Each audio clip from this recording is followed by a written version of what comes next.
சண்டை போட்டு பேசிட்டாங்க அப்படின்னா. ஸோ அதுதான் எல்லா பிள்ளைகளுக்குமே உள்ள ஒரு நிகழ்வாக இருக்கணும், சரியா? ஸோ அதனால் ஒரு விதை போட்ட உடனே ஒரு விருட்சமாக பெரிய மரமாக வளர போகிறது கிடையாது. அதை முறையாக என்ன பண்ணணும், அந்த மண்ணை பதப்படுத்தி அந்த செடியை நட்டி அதுக்கு உரமிட்டு தண்ணீர் இட்டு அப்புறம் அந்த மரத்தை வளர்த்து அதுக்கப்புறம் அதை ஆடு மாடுகள் மேய்ஞ்சிடாமல் அதுக்கு வேலி அடைத்து அதுக்கப்புறம் வளர்த்து நீ பழம் இதெல்லாம் தரும்போது தான் என்ன பண்ணும், சரியா? நீ உன்னுடைய அதில் பறவைகள் எல்லாமே அமர்ந்து அந்த பழத்தை சுவைக்கின்ற மாதிரி நீ இருக்கணும், சரியா?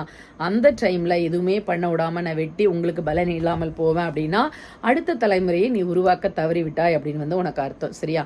ஸோ அதனால் நம்ம சில விஷயங்கள் பெற்றோர்களை பேசும் பொழுது காயப்படுத்தும் பொழுது நம்ம பார்த்துக்கணும்.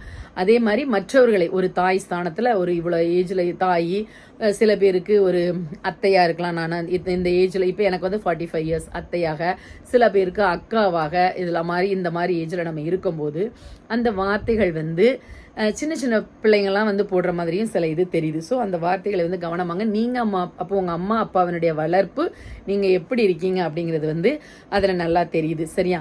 சரி, இன்னைக்கு ஒரு இன்ட்ரெஸ்டிங்கான ஸ்டோரி மீன்ஸ் இது ஒரு நம்ம